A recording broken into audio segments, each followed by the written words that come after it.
ಮತ್ತೊಂದು ಕಡೆ ನಾವು ಮುಖ್ಯವಾಗಿ ಅಥಣಿ ತಾಲೂಕಿನ ರಡ್ಡೇರಹಳ್ಳಿ ಗ್ರಾಮದಲ್ಲಿ 18 ವರ್ಷಗಳಿಂದ ನೂರಾರು ಕುಟುಂಬಗಳು ಯಾವ ರೀತಿ ತಗಡಿನ ಶೀಟಲ್ಲಿ ಮಲಗ್ತಾ ಇದ್ದಾರೆ. ಹೆಂಗ್ರಪ್ಪ ನಿಮಗೆ ಮನಸ್ಸು ಬರುತ್ತೆ? ಮತ್ತೊಂದು ಕೇಳ್ತೀರಿ, ಪ್ರತ್ಯೇಕ ಉತ್ತರ ಕರ್ನಾಟಕ ಬೇಕಂತೆ. ನಿಮ್ಮಿಂದ ಆಳಕ್ಕಾಗತ್ತೇನ್ರಿ?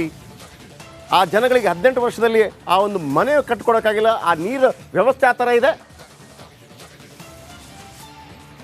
ಈ ಪಾಕಿಸ್ತಾನದವರು ಕಾಶ್ಮೀರ ಕೇಳ್ದಂಗೆ ಪಾಕಿಸ್ತಾನವನ್ನು ಕರೆಕ್ಟಾಗಿ ಇಟ್ಕೊಳ್ಳೋಕ್ಕಾಗೋದಿಲ್ಲ, ಕಾಶ್ಮೀರ ಬೇರೆ ಬೇಕಾ ನಿಮಗೆ? ಹಾಗೆ ಕೇಳಬೇಕಲ್ವ? ಈ ಥರ ಮಾಡ್ತೀರಾ ನೀವು? ಪ್ರತ್ಯೇಕ ಉತ್ತರ ಕರ್ನಾಟಕ ಆದರೆ ರಾಜ್ಯ ಹಿಂಗ ಪ್ರತಿಯೊಬ್ಬರು ಕೂಡ ಏನು ರಾಜಕಾರಣ ಟೈಮಲ್ಲಿ ಎಮ್ ಎಲ್ ಎ ಟೈಮಲ್ಲಿ MP ಟೈಮಲ್ಲಿ ಏನು ಉದ್ದುದ್ದು ಭಾಷಣಗಳು. ಒಂದು ಅಟ್ಲೀಸ್ಟ್ ನಿಮ್ಮದೇ ಜನ, ನಿಮ್ಮದೇ ಊರು, ನಿಮಗೆ ಓಟ್ ಹಾಕುವಂಥವ್ರು, ಸಾವುಕಾರ್ರೆ ಅಂತ ಕರೆಯುವಂಥವ್ರು ಬಾಯಿ ತುಂಬ ಇವರನ್ನು ಹಿಂಗೆ ಹೇಳ್ಬೇಕಾ ನೀವು? ಮತ್ತೊಬ್ಬೆ ಹಾಕಿರಿ ಫೋಟೋ ಮತ್ತೊಬ್ಬರದು ಕೂಡ ನಿಜವಾಗಲೂ ನಿಮಗೆ. ಆಮೇಲೆ ಇಂಥವ್ರನ್ನೆಲ್ಲ ಯಾಕೆ?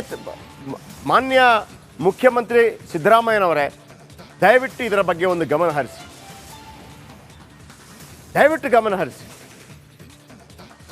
ನೀವು ಒಂದು ಮದುವೆ ವಿಚಾರದ ಸಂದರ್ಭದಲ್ಲಿ ಒಮ್ಮೆ ಹೇಳಿದ್ರಿ, ನಾನು ಅಂದರೆ ನಿಮ್ಮ ಫ್ಯಾಮಿಲಿಯಲ್ಲಿ ಯಾರೂ ಕೂಡ ಯಾವತ್ತೂ ಕೂಡ ಊರಲ್ಲೇ ಮದುವೆ ಮಾಡಿಸ್ತಾ ಇದ್ದೆ, ಯಾವತ್ತೂ ಕೂಡ ಬೆಂಗಳೂರಿಗೆ ಬಂದಿಲ್ಲ ಅಥವಾ ಅರಮನೆ ಮೈದಾನದಲ್ಲಿ ಮದುವೆ ಮಾಡಿಸಲಿಲ್ಲ, ವೇಸ್ಟ್ ಮಾಡ್ತಾರೆ, ಬಡವರ ಬಳಿ ಇರೋದಿಲ್ಲ ದುಡ್ಡು. ಇದನ್ನು ನೀವು ಹೇಳಿದ್ದೀರಿ, ನನಗೆ ಈಗಲೂ ನೆನಪಿದೆ. ಬೆಂಗಳೂರಲ್ಲಂತ ಆಗೋ ಮದುವೆ 100 ಐಟಮ್ಸ್ಗಳಿರುತ್ತೆ, ಅರ್ಧ ತಿಂತಾರೆ. ಮಾಡಬಾರ್ದು, ಸರಳವಾಗಿ ಮಾಡಬೇಕು, ಯಾಕೆಂದರೆ ಬಡವರ ದುಡ್ಡು ಉಳಿಯುತ್ತೆ ಅಂಥೇಳಿ ಅಲ್ವಾ? ಅಹಿಂದ ವರ್ಗಕ್ಕೆ ಬಹಳ ದೊಡ್ಡ ಆಶಾಕಿರಣ ನೀವು, ಅದರಲ್ಲಿ ಎರಡು ಮಾತಿಲ್ಲ. ರಾಜಕೀಯ ಮಾಡೋರು ಏನು ಬೇಕಿದ್ರು ಮಾಡ್ಕೊಂಡು ಹಾಳಾಗೋಗಲಿ. ಆದರೆ ಈ ಮನೆಗಳಿದೆಯಲ್ಲ ಸರ್, 198 ಎಕರೆ ಮೀಸಲಿಡ್ತೀವಿ ಅಂತ ಹೇಳಿದಂಥ ಮಾತು, ಕಳೆದ 18 ವರ್ಷಗಳಿಂದ ಇವರು ತಗಡು ಶೀಟಲ್ಲಿ ಬದುಕ್ತಾ ಇದ್ದಾರೆ. ನೀವೇನು ಹೇಳಿದ್ರಿ? ನಿಮ್ಮನ್ನು ಡೈರೆಕ್ಟಾಗಿ 5ನೇ ಕ್ಲಾಸಿಗೆ ಹಾಕಲಾಯಿತು.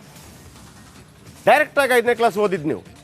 ನಿಮ್ಮ ಡೇಟ್ ಆಫ್ ಬರ್ತ್ ಈಗಲೂ ಗೊತ್ತಿಲ್ಲ ನಿಮಗೆ. ನೀವೇ ಹೇಳಿದಿರಿ ನನಗೆ ಅವಕಾಶ ಸಿಕ್ಕ ಕಾರಣಕ್ಕಾಗಿ ನಾನು ಮುಖ್ಯಮಂತ್ರಿ ಆದೆ ಅಂತ ಹೇಳಿ. ಹಾಗಿದ್ರೆ ನೀವೇ ಮುಖ್ಯಮಂತ್ರಿ ಆಗಿರುವಾಗ ಇಂಥವರಿಗೆ ಅವಕಾಶ ಸಿಗಬೇಕಲ್ಲ ಸರ್? ದಿವಿತ್ ನಮ್ಮೊಂದಿಗೆ ನೇರ ಸಂಪರ್ಕದಲ್ಲಿದ್ದಾರೆ. Yes, over to you Divith. Okay, thank you Jayaprakash ಶೆಟ್ರೆ.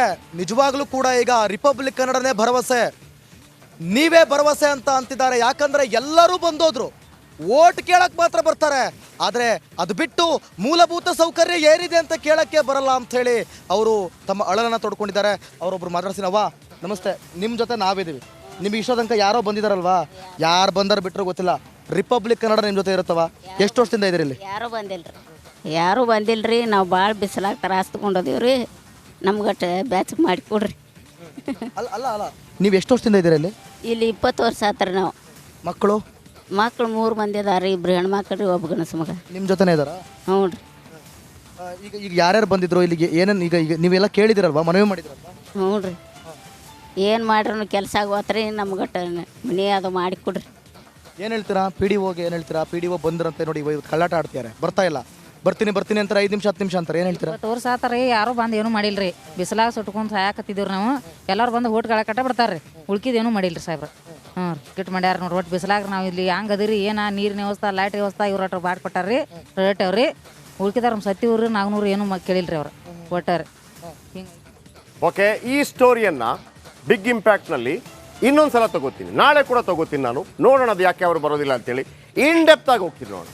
In depth ಆಗಿ ಆ ಎಲ್ಲ ಮನೆಗಳನ್ನು ದಿವಿತ್ ಬಹುತೇಕರನ್ನ ಮಾತಾಡಿಸ್ತಾರೆ. ಪ್ರತಿಯೊಬ್ಬರು ಮಾತಾಡಬೇಕಾದ್ರ ಬಗ್ಗೆ ಮಾತಾಡಿ ನಾಳೆ 4:15 ಮತ್ತೆ ಈ ಸಬ್ಜೆಕ್ಟ್ ತಗೋತೀನಿ.